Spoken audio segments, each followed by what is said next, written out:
Hi, I'm Shannon Corrigan, the Marketing Director for WorkMax by About Time Technology. Thanks for joining us for today's webinar, Live Field Data Usage Insights, presented by Mike Merrill, our COO for WorkMax by About Time Technology. Before we get started, we'd like to encourage you to submit any questions you have in the Q&A dialog box throughout the presentation. Also, all attendees will receive a recording of this webinar via email, and we'll also send you a copy of the full live field data usage report. Now let's get started. Mike? Thank you, Shannon. I appreciate it, and look forward to sharing more of the insights from this report with the audience today. Again, thank you all for attending. We're excited to share this much anticipated data that has been recognized within the industry. So as an agenda, to kind of start off, we are going to talk about this live field data usage report. Now, first of all, we'll review the results of the forecast and talk through how live field data improves safety for COVID and training, a big topic in the industry today, of course. And we're also going to discuss how we're leveraging live field data to increase your job costing accuracy and also help recession-proof your business. And then the last item here, how managing your business with live field data will help streamline your workflows and help you spend more time and resources on taking advantage of actionable data to improve your overall business operations. All right, so just a very quick bit of history with our organization. So About Time Technologies, we started back in 2003, so we've been about 17 plus years in the industry of mobile data collection, so we've been at this quite some time. Myself, I was a self-performing general contractor and ran trades crews. So my background in history and my professional career are serving this same industry. So on the left, you'll notice back in 2003, we had the vision of collecting data in the field. And we started with the old Palm Pilot system. Some of you may be familiar with those, some of you may not. If you're not, you can go down to the museum down the street or downtown in your neighborhood, and you'll probably see some of those behind the glass cases. So pretty old school. Obviously, a few years later, BlackBerry really came onto the scene and took over technology. The old Nextel Direct Connect were very big in construction. So we had a few different technologies at that point where we started to have tools that were technology driven for construction in the field. Obviously, we moved forward, and the same devices that we standardize on today, Apple and Android operating systems, those are still the main products in the market. Over 90% of field employees have one of those in their pocket or in their hand at any point in time.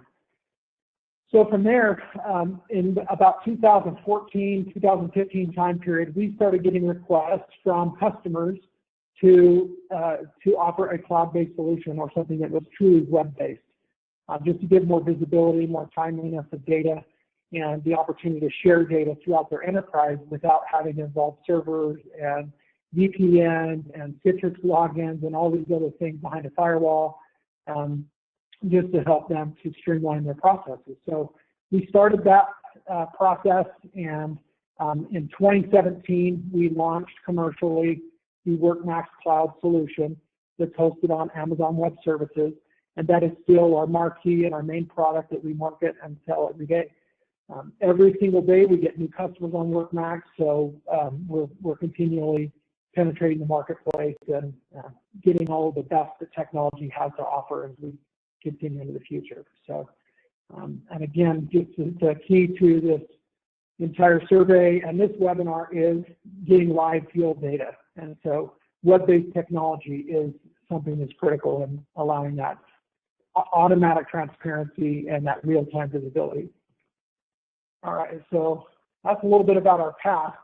Let's talk about this survey. So we surveyed 134 different construction firms that gave us in-depth feedback, and those are the results that we're going to talk about today. So you may be wondering, why did we do this survey? Why does it impact me? How does this relate to my business? Well, the first thing is 80% of large construction projects are over budget. They come in over budget. This is according to McKinsey Global Institute, a very popular study, very in-depth analysis. That is 4 out of 5 projects come in over budget. So that's a real problem for our industry, that we are having a struggle still getting a hold of that kind of data and being able to forecast and estimate more properly. And what we know and have learned, and we'll continue to talk about today in this webinar, much of that challenge is derived from old data, lagged data, inaccurate data, manually entered and managed data. And so that's something that we're going to address and help you and the market solve. Another McKinsey Global Institute study, this one is almost shocking. I mean, I wasn't completely surprised, but if you look at this, it shows that only agriculture and hunting are slower to adopt and leverage technology in their industries. Construction is almost dead last, second to dead last. So to me, what that really means is there's a big opportunity for improvement. And so, when I was in the business directly and not in the software business serving construction, I knew that I had to find an edge or a way to win over jobs and projects over my competition. So if 4 out of 5 projects are coming in over budget, if you can rein in those budgets with real-time visibility, you are going to have a competitive edge in the marketplace. And you're going to win those jobs and those projects that you want to win and be more profitable while you do it. So again, this will, getting more real-time data will give you tools and leverage to gain more profit from the projects that you already are doing. A couple of other statistics. Digitizing overall can increase your productivity by 12 to 14%. So not only are we getting more accurate data and making better decisions, but our productivity will go through the roof in managing that data and having that visibility and making more timely decisions. Ultimately, trickling down to your projects being done sooner, more timely, and again, time is money, so they're also going to come in under budget or at least closer to what you estimated. Now, aside from that statistic, the other thing, we're actually gaining 4 to 6% of the profits that we're currently losing by doing this. So not only are we being more productive, but we're not spending the same money on that wasted production. So we're actually able to reduce payroll, allocate those resources to other parts of your business to improve and to work on being better. So this is a really big deal, those two statistics. One addresses the hard cost, the other one is the opportunity cost and the ability to perform more work in the same or less time. All right, so overall, really, as we went through and discussed, the survey and went through the questions, there were a few really, glaring facts that companies were telling us. The first thing, and the top one really, is that companies' resources are scattered. They're all over the place. In construction, we are a remote and a mobile industry. We depend on a mobile and remote workforce. So visibility is a challenge anyway, but when you've got equipment and employees and people scattered all over the place, it's really difficult to track. We used to refer to it as herding cats. So that's the biggest challenge. The other thing is disconnected systems. So the left hand doesn't know what the right hand's doing. We don't have visibility. We're not all looking through the same windshield because that data, again, is lagged and siloed in different processes, okay, which leads to inaccurate, or we used to call, again, pencil whipping. Basically, I'm going to look at how much budget I have. I'm going to blame these costs where I have more padding. That's a common thing in the field that happens. It happened when I was a project manager. It happened when I owned my business. I have the same things happening to me where, and we accept it. It's okay. We've got some more budget here. Let's move that over. But really, if we had a tool that could give us real data, why in the world would we muddy that water? We can't do that with our taxes. We can't do that with our insurance, with these other things.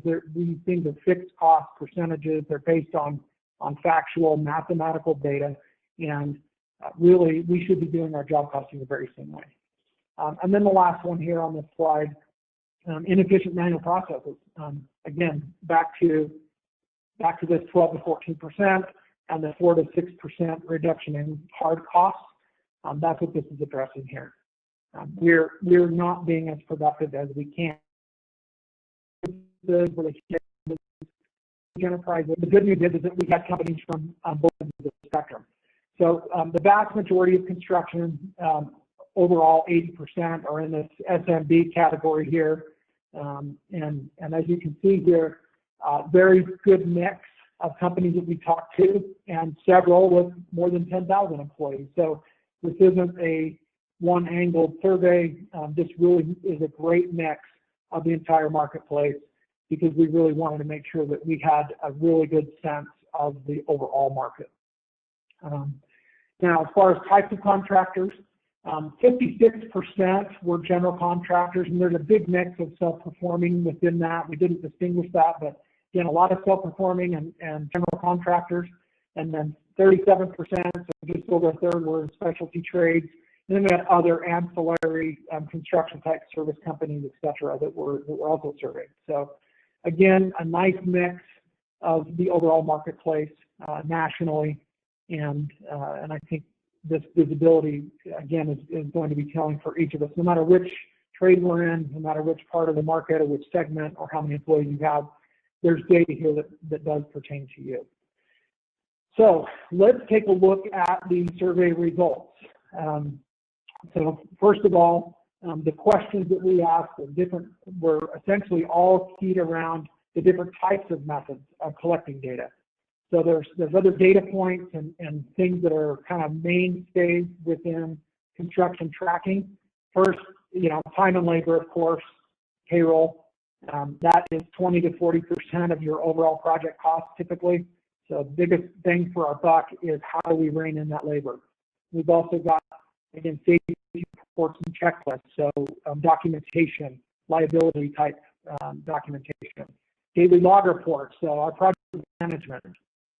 What about our tools and equipment? And then, of course, how productive are we being with the time being spent? Are we ahead of schedule or are we behind? And then the last in this option of some of the data that's collected, job cost allocation. So where are we spending which percentage of time? And were they doing framing today or concrete? Was it excavation or backfill? Again, we're doing roofing or siding, plumbing, etc. So these are the different types of data that a lot of this survey is based upon, and we're going to talk about those methods here. So first of all, and this is crazy to me, we've got apps and paper and spreadsheets here, okay, in the green. No paper or spreadsheet, so they're really more, automated and really, doing a good job. And then at the bottom here, we have no apps. So 14% are using completely paper or spreadsheet-based systems. So this is also really telling. When I see 6+ apps to track all of that data, which is here, or 3 to 5 apps even to track all of these different things, what I'm seeing and feeling is siloed data, siloed processes, one system not typically talking to the other. If there is some kind of an integration, how good is that? How tight is that? These are all important factors in deciding what is wasteful, what is extra, what are we spending money on that is duplicating something that we're doing somewhere else. And then again, can we do most or all of this in one process? And again, that's the goal, I think, of every organization. How can we do more with less applications, with one single cloud-based solution that gives that entire visibility? That's our goal at WorkMax, and that's also a goal, I think, of every contractor out there. So, very profound to have an understanding of, what that looks like for your business. So if you're on this call and viewing this webinar, it might be interesting to take notes and maybe make a list. What different systems are you utilizing? What are those costs to solve each of these different areas? All right, so the other thing, if we drill down into paper and spreadsheet, so 51% of the market is using apps of some kind, and 14% again are all paper and spreadsheets. So this one here is completely app-based, no spreadsheets. So 1/3 of the marketplace is doing pretty well. They've at least cured themselves of this paper and spreadsheet addiction, I call it. They've kind of been able to adopt the tools that are available to them. So they're moving in the right direction. Then the next question is, which applications are they using? What are those costing? And how good of a job are they doing at delivering that data in a real-time basis? So as we drill down a little bit into the labor hour portion, which is kind of the main area that companies are able to save and improve efficiency, so only 9% of the firms, the very large firms between 5 and 10,000 employees, have access to live labor. So, again, one in 10 essentially of these large businesses have completely automated their labor portion. That's very good, and that's also very rare. As we get into medium to small size companies, that rate goes down substantially. So if I look at how often that data is coming in, we've got daily, which is pretty good, again, 1/3, weekly, so another 1/3 of the market is just getting those reports once a week. And when we do presentations or when I have discussions at conferences or trade shows, that's pretty common. That's really the one that I hear most commonly stated is, we haven't turned it in at the end of the week. So the challenge there, aside from turning it in, if your business is much like mine was, I had guys out in the parking lot filling in their weekly or daily reports 5 minutes before my meeting. So I know that they're recording Monday's time and production on Friday morning, often before they come in. So a lot of us can't remember where we had lunch last week or the other day. So I just think there's a struggle in recalling the accuracy, and of course, real-time, immediate visibility of that data allows you to make quicker decisions, which is the goal of all of this. So. Drilling down a little further, timeliness of safety reports. So we talked about the labor, let's talk about safety. So 66% of safety managers don't receive those reports instantly. So that means 2/3 of the marketplace is not confirming that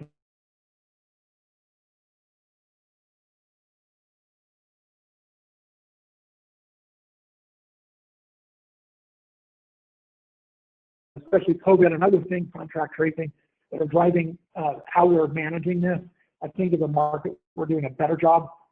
Now the question is, how effective are those tools at actually tracking that and giving us that oversight? Again, those are individual questions for each organization. All right, so if we want to look at that by company, we're seeing a big disparity. The larger the business, typically the better job they're doing. And they have probably more liability, more risk out there. They're doing larger projects. A lot of them have, they may have OSHA people on site every day on a huge project versus, maybe some companies don't have an OSHA visit even in a given year. So, the larger the company, the better they're doing today. But if we get really down into the sub 1,000, it's a third or less are actually getting that data live. So that's probably where most is under 1,000 employees. And again, the vast majority of just construction businesses in general are under this 100 employee size. So only a fourth, just under a fourth, are actually getting that in real time. So lots of room for improvement, just like on the time and labor tracking. This isn't a bad thing to be aware of. It's a great thing. The issue is, are we doing anything to actually address that or not? And hopefully, through some of these tools and some of this visibility and awareness, we can look at making changes and improving. All right, so form completion. So this is not just safety related necessarily, but safety is one of the biggest liability factors, of course.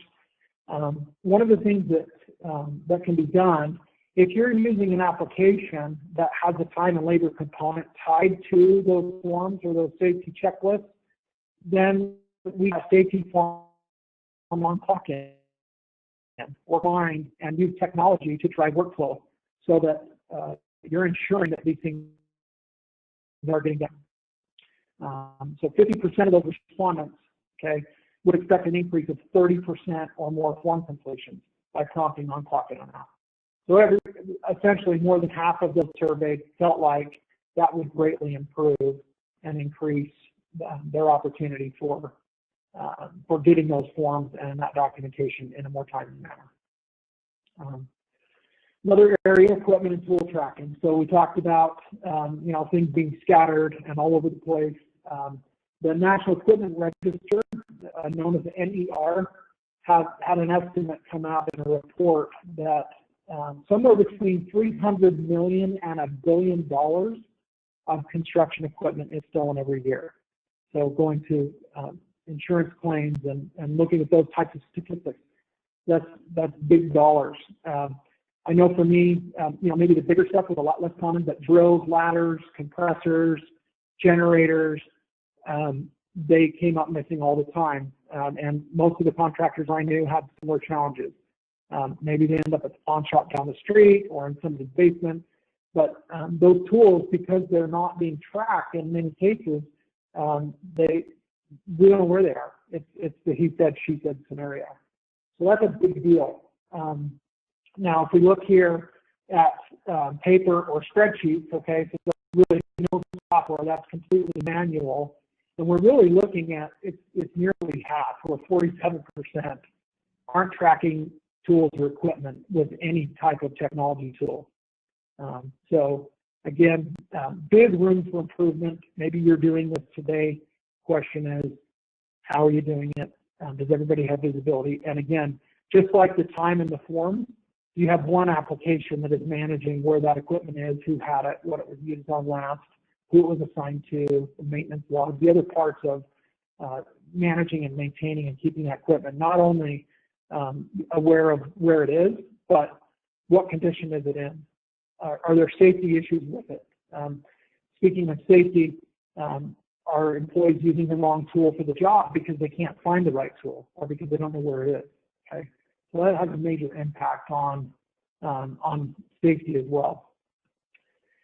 All right, so if we look at basically overall time spent on field collection, okay, there's a report, it's not on this slide, but 96% of all data goes unused in the engineering and construction industry. And that was a 2018 FMI Big Data report. FMI is a very popular and respected source to the construction industry. So that 96%, I was guilty of that in my business. Many companies that we talk to are saying the same thing. They've got all the data, but they're not utilizing it on a daily, weekly, or even monthly basis to make decisions or changes within their business. So pretty scary, especially when we're looking at, again, how's our production, how are our man hours, how are we looking at, as we run into market challenges with a shortage of skilled labor, that's a challenge. If you need to make decisions on hiring more or laying people off, again, not having that instant visibility on where your production is, it makes it really difficult to make those types of decisions. All right. So perceived benefits from live field data. So this is perceived. So this is what companies expected. They felt like improving accuracy again was the biggest bang for the buck. That was something that everybody wanted, better data.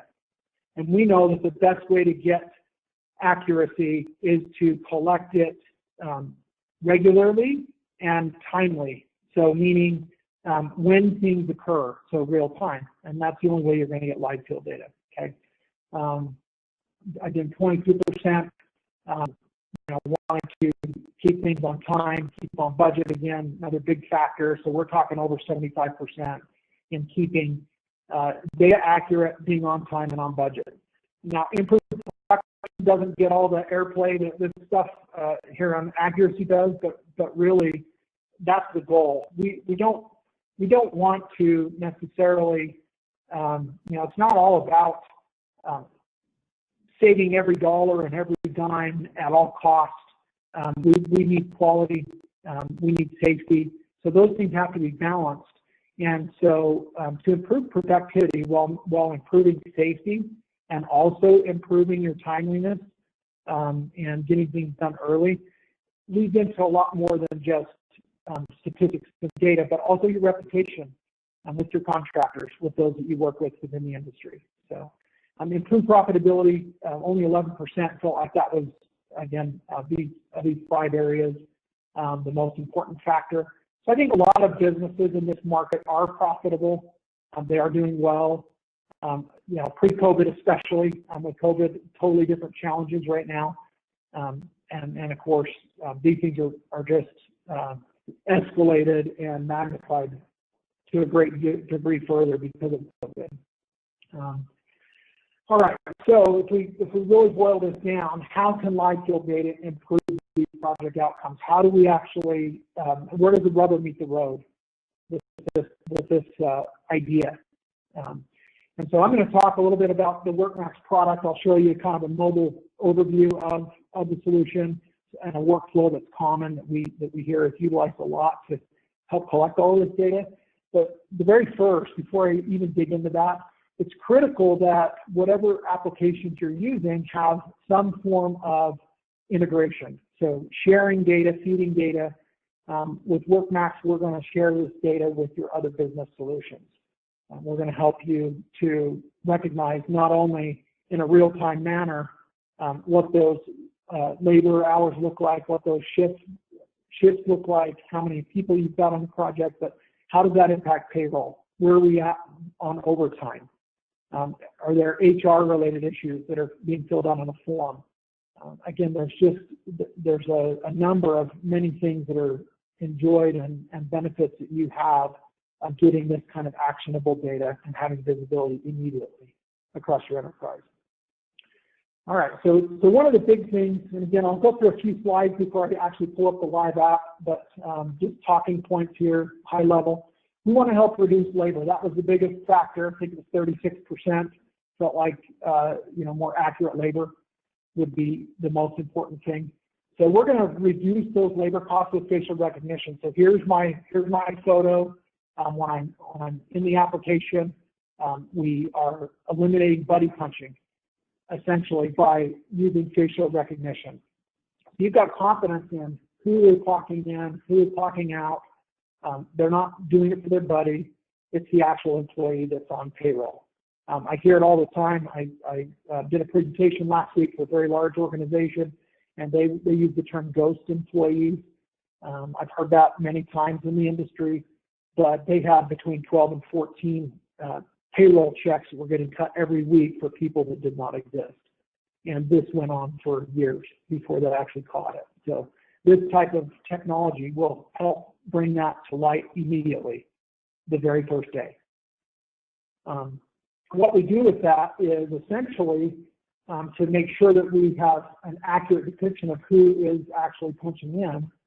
When they clock in real time, we're gathering their image and comparing it to a source file here. So I've got my threshold, and this can be set by the customer. I've got it at 85%.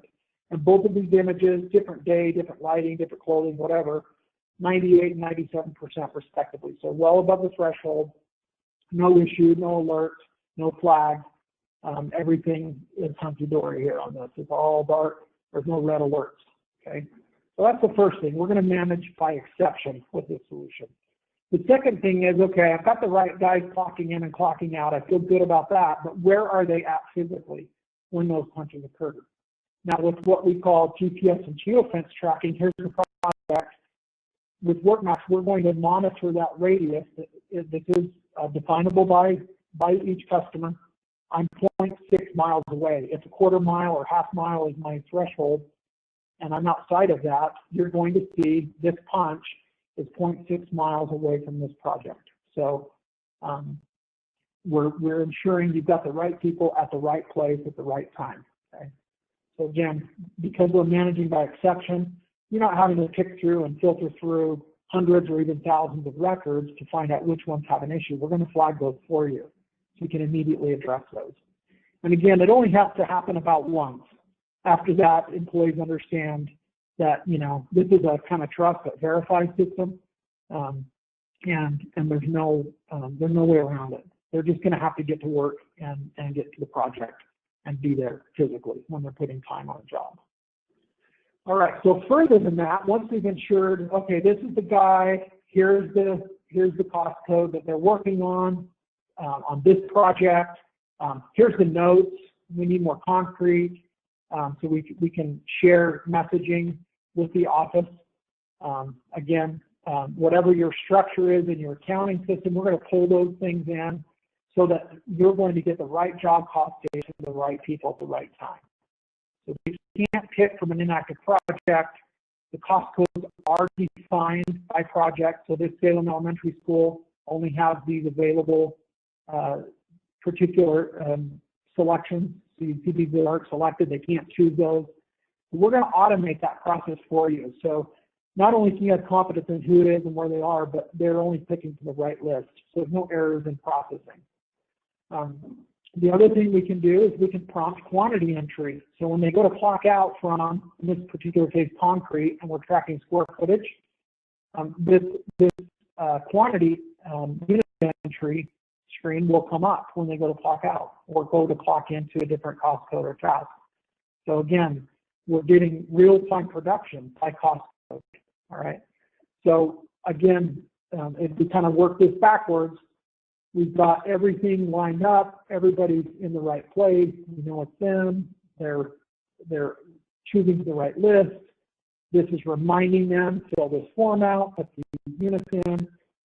It's driving the workflow and training your employees through this workflow and this product and the process that we have to document data the way that you really would need and want it to be documented.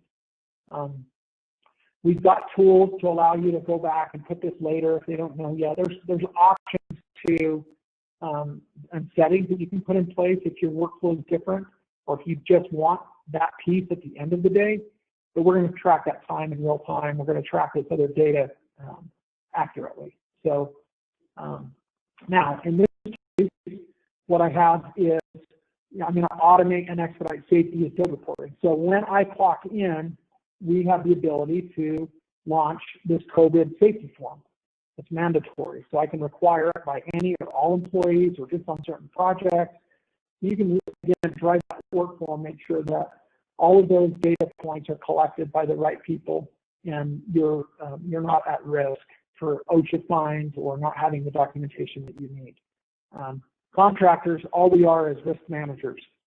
That's what we do every day. We wake up in the morning, we try and avoid losing money, and hopefully we are as profitable as possible. And then tomorrow we're going to wake up and do the same thing. And that's kind of the day in the life of construction, avoiding risks, eliminating risks, reducing risks, and this process will help you to achieve that. The other thing, when they clock out, we can have a different form come up. So it may have a COVID-related question. If they say yes, then we can launch a COVID form and have them fill out the survey and immediately notify HR, safety, whoever within the organization needs a copy will immediately get a copy of that form related to COVID. Did they take their breaks? Were there any injuries? So again, HR-centric, but again, helping you to avoid that risk and those fines that are potentially going to be an issue for you.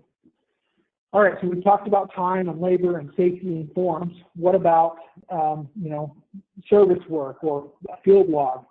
We can take photos and annotate, draw a picture, write text, and again, fill those things out on a job-by-job basis, documenting, not in an attachment, not in a text, not in pictures, not on paper, heaven forbid, not in a spreadsheet, but actually in the system where the workflow will share that data with everybody who needs a copy, including ownership. And within the mobile application, and I can show you this when we do the live demo, I can actually email this to whoever I want externally from the system. So if I've got an owner or a contractor or a risk manager or insurance or somebody else who needs a copy of something I'm documenting, I can send it right there from the mobile app at the same time. So that data will not get lost.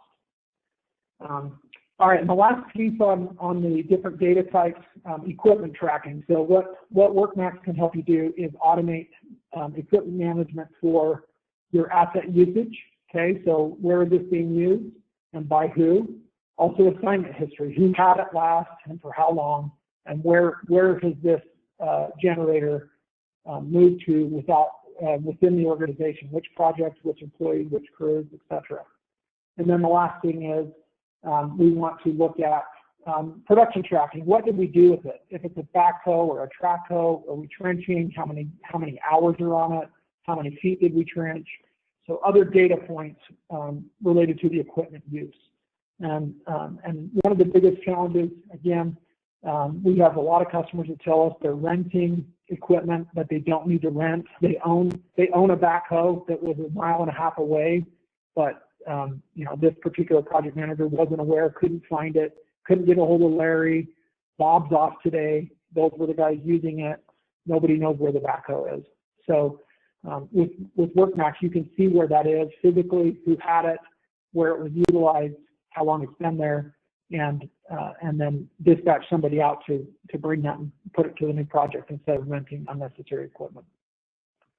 All right, with that, I'm going to pull up my mobile application. And what we're going to do is I'm just going to step through a few workflows that, kind of the day in the life of a construction company, what that might look like. So here's my iPad, and I've got, put my code in. All right, so I'm going to launch the WorkMax mobile application. So this is a phone screen. You'll see this is very much the same on an iPad or tablet or Android device. I put my PIN number in, and you see Wesley Roberts. He's got the clock in and out, time review, so he can look at his time for yesterday or a given day. If I want to look at the review, I can look at those clock entries on a calendar day. Yesterday, he had 7 hours and 42 minutes. I can look at when that started, when that stopped. I've got approvals here for Wesley. He's already signed off on that. So visibility in what happened on a different calendar day, but going to real time, he's at the Salem City Library, date and time. I'm on Mountain Time at 10:39 a.m. I hit the in button. Now what you see, rather than letting him clock in immediately, it's making him fill out this COVID safety form. So yes, I'm feeling healthy. I have no symptoms. Again, these are options that you can customize for you. So your COVID form might look different than someone else's. I've also got a link here to a video. If I click on that link, what it will do is it will actually take me can take me to an external place like COVID-19 social distancing. I can play this YouTube and watch that video, and when I'm done, I just affirm in the app, yes, I watched it, or I can have a toggle or a pick list. Did you watch the link above? Yes, I did. So I'm affirming, and now I've got to sign off. Once I accept that and hit save, now it allows me to clock into a cost code or a part of the project. I'm doing concrete work. You'll notice on that project, there's only 2 things going. Okay. Now I've got facial recognition in the top left. I can leave a note here if I want, like we saw on the slide deck. I'm going to hit confirm. Real-time punch in, out. In the back end, when this hits the Amazon Web Services cloud, that comparison to that image is going to make sure that I am Wesley Roberts. Now, if I have an employee that speaks Spanish primarily, he can see it in Spanish for him. All the navigation will be in Spanish, and salir at the bottom here, if I pull that up. So again, easier use, more adoption, quicker familiarity, regardless of language, English or Spanish. If I come in here for my Camaro, what you'll see, when I clock in, you'll notice I'm in a different project altogether, okay? So again, it can remember the last project I was at. I hit the in button, and you see I've got different cost codes here than what we had on the other project. Let's say I'm working on trenching. Well, because trenching requires equipment use, the equipment list comes up that's available. I'm using this track code, so I hit select. Now I've got trenching, the track code. I'm on the project. If I want to leave a note, I can hit this and do voice to text, and it will type it out. Hit confirm. So I've got 3 different people that I'm tracking time for. Could be on different projects, could be on their phone, could be on a tablet, could be wherever they have access to a smart device to utilize the application. They've got 8 records that are on sync that we've entered within the system. Now, if I go back at the end of the day and go to clock out, for Wesley. He's going to say into the library. When Wesley goes to clock out, you're going to notice here is an injury or required break form. Were there any injuries or accidents? No. Did you take your breaks? Yes. Are you feeling any COVID symptoms? Still no. Now I can sign off. That form is automatically routed to who needs to see it and get a copy. Hit confirm. So real-time cost coding, real-time safety, real-time feedback, real-time production, real-time labor, and essentially that data is all in the cloud for anyone in management to report on, to export and feed into my payroll and accounting system or third-party payroll. So we work with over 100 different accounting and payroll systems. We can pull data in, we can export and feed data out from WorkMax. So we're sharing this data with your other systems, and the field only needs to do all of this in this one application. Now, one of the other things that happens, I can look at time review here as a foreman or manager, and if I want to review clock entries there, I can look at yesterday's time, and I'm seeing multiple people on their shifts. I hit this consolidation button. You'll notice this little check here. These individual employees have already signed off on this time. Me as a foreman, I can come in as a manager and put my signature on that time, and now you'll see the red check mark. All of this time is now approved. When a payroll admin or a controller or somebody in the office sees this, they're going to see that physical field signature, and they know with confidence that that time has been approved. Those employees are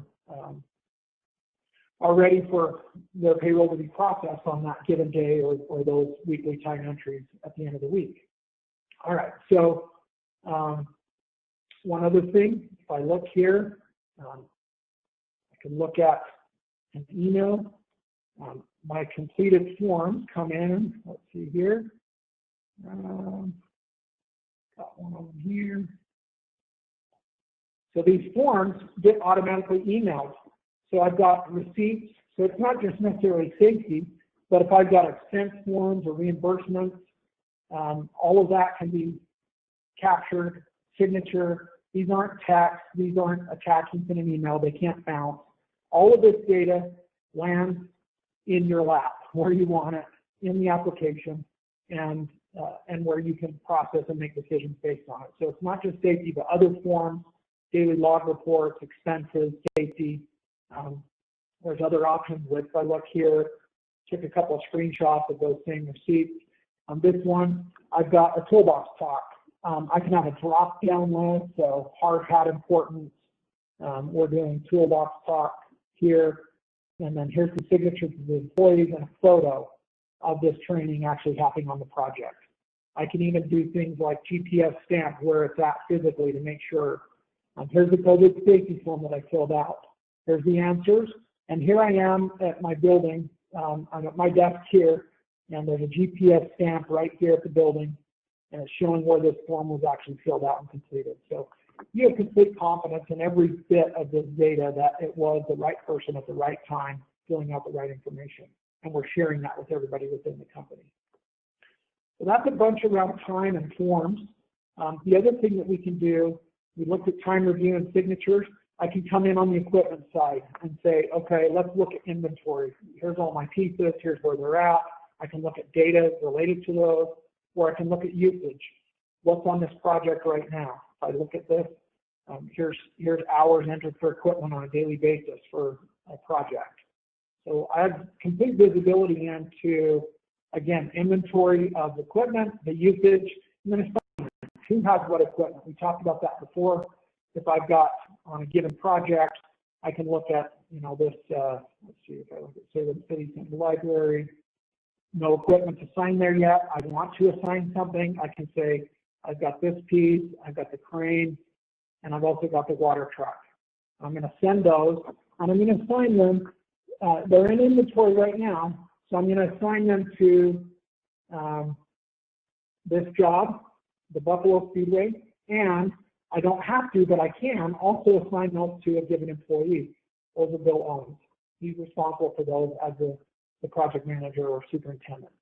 Okay, so this is going to move that equipment to that project and make it available for people on that job to leverage or utilize in their cost coding and their function. Now you look up here, if I hit this, it'll open up a barcode screen, so we can do barcode reading for equipment also.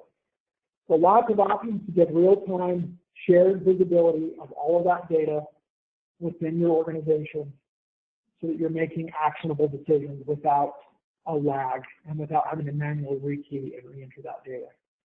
Now to wrap up here on the mobile piece, I'm just going to go back in and I was on this trenching project here at the parking lot. I'm going to clock out at the end of the day. Now what you'll notice is here's the unit entry. I was clocked into trenching. I did 58 lineal feet of trenching. Now I've set that, I put that quantities, I hit confirm. So every bit of that data has been shared, it's been sent out. I can look at, again, who has what equipment, my hours. I can look at any forms that were filled out. If I want to look at that form, simply view. Here was the form that we had those signatures on. If I want to look at the picture that was taken, I can look at that. I also have the ability, again, to have those forms sent out to whoever within the organization needs to get a copy, including GPS. So these forms are all customizable. All of this data, again, can be set up and configured the way that you need it for your unique business. If you're a service company and you've got people doing 10 work orders a day, same situation. They can clock into these work orders. They can simply clock into travel, clock in when they arrive at the next site. It's going to break up all those times and all that shift. Now, one thing that we won't go into the details of, but I do want to mention, we have very capable overtime rules. So we can break up that time if you're a certified payroll or a union shop and you've got unique labor rules. We can break this data up appropriately so when it hits those payroll systems in your job cost system, those data points go to the right place for the right rate.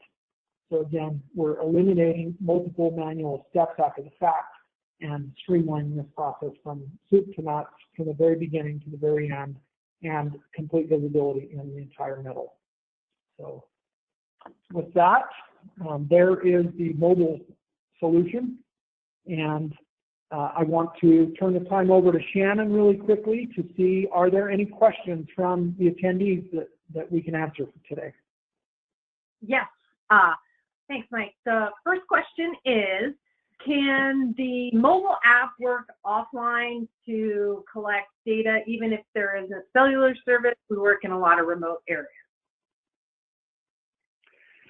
Okay, great question. So absolutely. So one thing that we have done is we have written native mobile applications. So they work completely in airplane mode, and I mean literally on an airplane. I've got it on many a runway or essentially with no connection. All the data that's logged and collected, including GPS, are captured. And then when they get a signal, we've got various methods to push or synchronize that data with different triggers. So we're going to share that data with the cloud as soon as we possibly can. So yeah, don't worry about that. We have businesses in mining, oil and gas exploration, where they're doing some work on a dam up in the canyon by a reservoir. Just no signal whatsoever, but they're collecting all of this data, including time forms, equipment tracking, all of it. Okay. The next question is, can face recognition be turned on or off if I don't want all of my employees, like my salaried employees, to do the facial recognition? They're in the office. Okay, great question. So what we've done, the facial recognition can be defaulted on for everybody or off for everybody, or you can select which employee it is enabled for. So yeah, you have complete control over, we have a lot of companies that maybe they hire temps or other new employees, maybe people they're not familiar with. They can enable it for them, and then at a point, if they want, they can turn it off. So yeah, you have complete control over the facial recognition. Okay. The next question is, where do we get the GPS stamps? How do we? Is it as all day long, or we don't want to wear out our batteries? So the GPS, the default for the GPS stamping is every time they punch a record or fill out a form, anytime they're doing any transaction within the device, we're locking in that location and we're confirming it to the project that they are assigning that time or those forms, that equipment to. So we're basically verifying each touch point of the system. So yeah, it's very efficient, and again, it's exception management. So you're going to see when there's an issue with a flag. We have exception reports that can only show the exception, so you can make those phone calls or address those issues if you need to with facial recognition or GPS. Okay, the next question is, can you do real-time live clock-ins for crews so the supervisors can manage their time? Yeah, that's a great question. So, yes, that is an option. Essentially, I'll see here. Let's see. Let me just pull up my app here. Still pull up connected here. If I go back into the mobile application, what you'll notice is for Mike Merrill, I have me turned on as a manager. So I can click other employees, and this is a setting you can enable just specifically for those that you want to have access.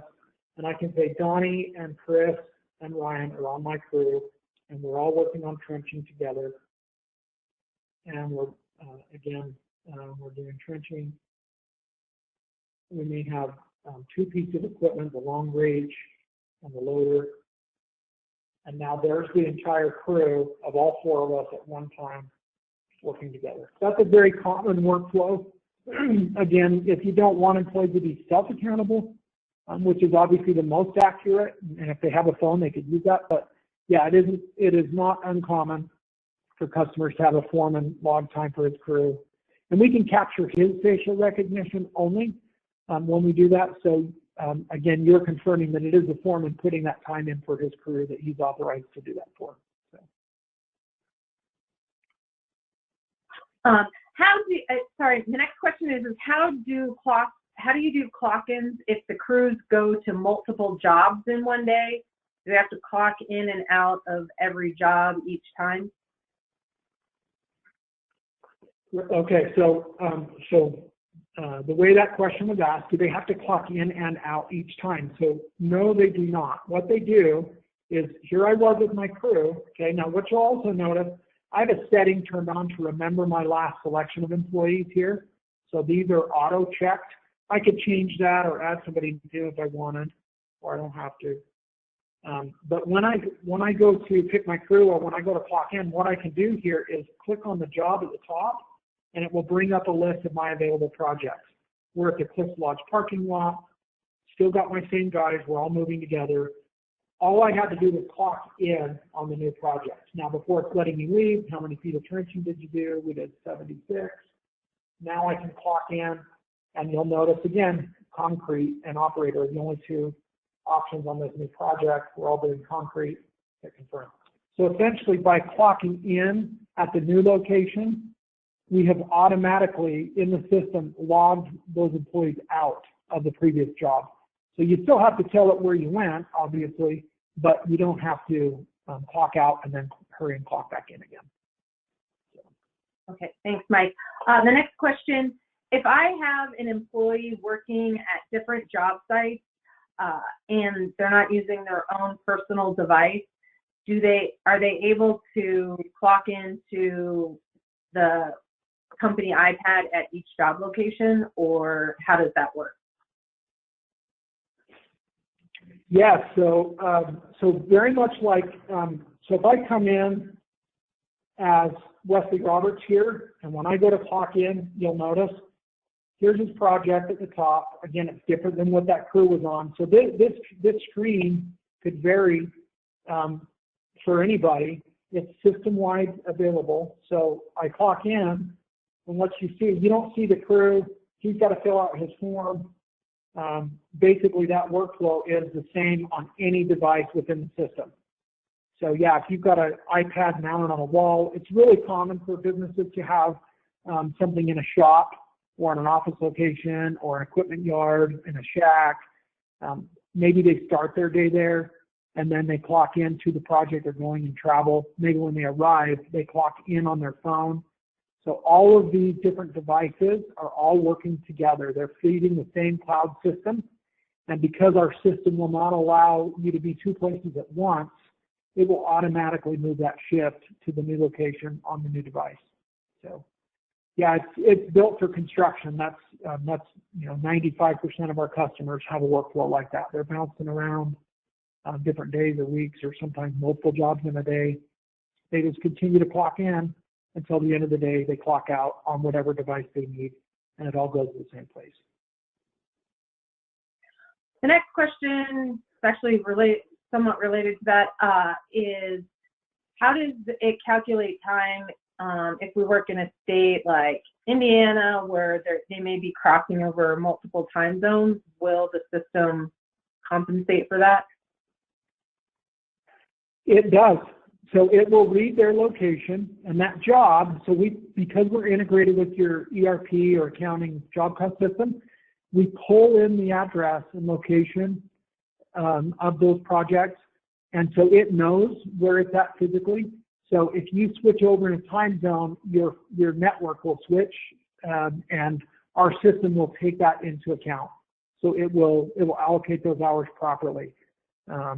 Yeah, so no concerns at all, and that is something that we have customers run into all the time that are in those types of areas on a time zone line. Okay, the next question is about facial recognition.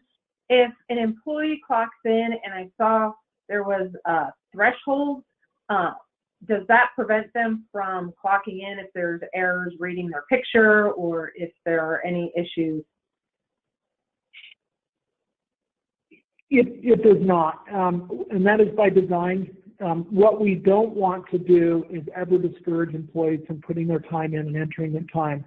So it's not like your iPhone facial recognition where if it can't see your face well enough, it won't let you log in. We don't want to have the technology ever limit their intended transaction. We do, however, want to flag it if there's an issue. So those exceptions happen on occasion, not real common, but if and when it does, all it is a flag, and you can address that individually, however your company wants to handle that. So yeah, if they take a picture of the sky and their face isn't in it, it's not going to get a match. It's going to get a flag. It's going to say, hey, this guy's face, the picture does not match with their image. So that's an opportunity for training and say, look, you need to make sure your face is in the picture window when you clock in.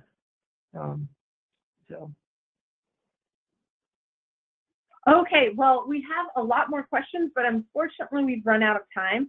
So we will make sure that we follow up with everyone that has asked questions and make sure those get answered as quickly as possible. I also did want to remind everyone that we will send you a recording of this webinar along with our live field data usage report in full, which also includes some forecasts and some additional conclusions that we didn't have a chance to go over today. So thank you so much for your time. Thank you, Mike, and everyone have a wonderful day.